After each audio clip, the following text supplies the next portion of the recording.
When the United States declared war on the Central Powers April 6, 1917, World War I had already been raging for nearly 3 long years.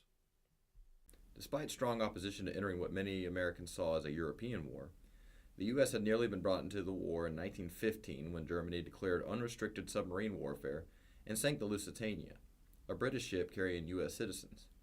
Then, in January 1917, when the Zimmermann telegram revealed that Germany tried to build an alliance with Mexico, the U.S. almost declared war again. Tacit American support for the Allies and German challenges to American shipping, including the sinking of 3 merchant ships in March of 1917, finally pushed the U.S. to declare war on Germany. Without a large standing army, or a tradition of maintaining one in peacetime, the U.S. had to produce a citizen army nearly overnight.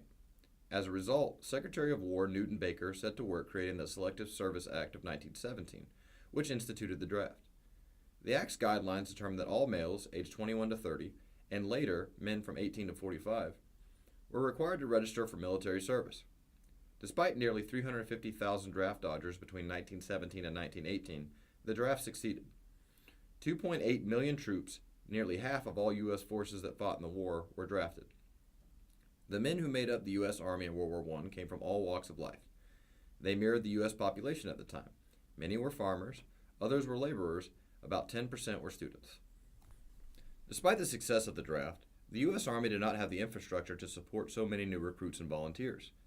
An army of about 500,000 swelled in a matter of months to 6 million at its peak, with over 2 million serving in France on the Western Front. No wonder quartermasters, the military officers responsible for supplying the army, were not prepared for the influx of troops needing shelter, uniforms that fit, and food at training facilities. By the end of the war, the Quartermaster Corps had ordered over 22 million flannel shirts and 26.5 million pairs of shoes. Additionally, feeding so many men required help from the Civilian Food Administration. Most of the logistical issues of building the Army fell in the civilian world.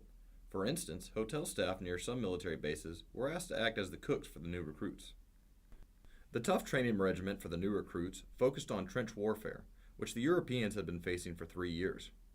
Preparations consisted of 640 hours, split among firearm training, drills for gas attacks, trench construction, and weapons specialization training. The training schedule was set to govern every moment of a soldier's life, in an effort to prepare them for modern mechanized warfare in France. African Americans, on the other hand, trained in segregated units and did not receive weapons training like their white counterparts. This was because many white leaders feared that firearms training would lead to violent insurrections or riots.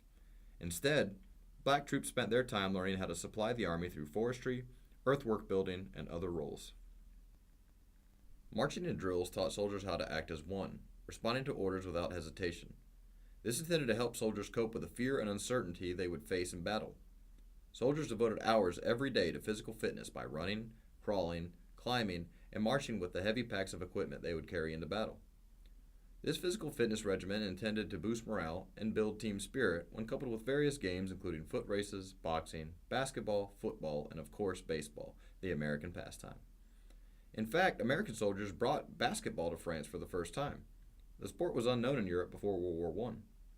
These sports allowed soldiers to take their mind off the monotony of camp life, while also acting as teamwork exercises.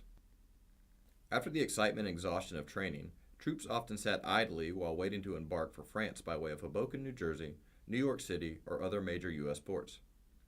Transporting over 2 million soldiers to France in 1917 was a major logistical undertaking. Soldiers traveled to France on fruit runners, passenger lines, or any other available ship. The U.S. even seized German ships, the most famous of which was the SS Leviathan, previously the SS Vaterland, a massive ship that could transport nearly 10,000 troops per voyage. Seized ships that had been damaged in battle, or intentionally sabotaged, transported African American soldiers to test their seaworthiness. Pershing planned for the American troops to have 3 months of training in the U.S. prior to training in France. Ideally, American troops would receive another 3 months of training oriented towards trench and open warfare under the supervision of French or British specialists. American troops trained in a variety of locations on the Western Front, often in quiet sectors, including St. D near the Vosges Mountains, which allowed them to gain valuable combat and trench warfare experience. During World War I, 60% of the American Expeditionary Force, or AEF, officially did non-combatant work, including many African American units, although many of these soldiers still saw combat because of the shifting front lines, gas attacks, and long-range artillery. This represented an important shift from the Civil War, where 90% of the force was combatant, and civilian workers, following the troops, organized the supply. In France, the AEF encountered a shortage of civilian workers and had to use the Quartermaster Corps, the Labor Battalion, the Pioneer Infantry, and engineers to do the support work needed for a modern army. The non-combatants built or rebuilt roads, unloaded ships, cut wood, and supplied the front with ammunition and food. Since the AEF doubted the fighting ability of African American soldiers, many were segregated into service and supply units. The Germans launched the Spring Offensive of 1918, believing they could reach Paris and end the war before the U.S. could make a significant contribution. This pushed the U.S. to ship more combat units overseas. The U.S. rushed men through training and commandeered more ships in order to move the AEF to the front lines as quickly as possible. In the spring of 1918, the Bolshevik leadership of the new Soviet Union signed the Treaty of Brest-Litovsk with Germany, ending the two-front war and allowing the Germans to focus their military power on the Western Front. The offensive began with an intense creeping barrage, followed by stormtroopers rushing the Allied lines. Germany succeeded in pushing the front line westward, making it about 50 miles from Paris, the closest to the capital since the First Battle of the Marne in 1914. The German Spring Offensive broke the nearly 4-year stalemate of the war. Despite the early successes, the German advance slowed by late April 1918, when the supply line could not bring water, food, and ammunition deeper into France. On July 15, 1918, French, British, and American forces launched a coordinated and decisive counterattack that became known as the Second Battle of the Marne. Initially, Green American troops served with French and British. Despite General Pershing's desire to keep the AEF as an isolated fighting force, he relented to Allied pressure, understanding that American soldiers could learn from their experienced comrades in arms. The AEF fought side by side with the Allies, or filled in gaps in the line in places like Chateau-Thierry and Belleau Wood.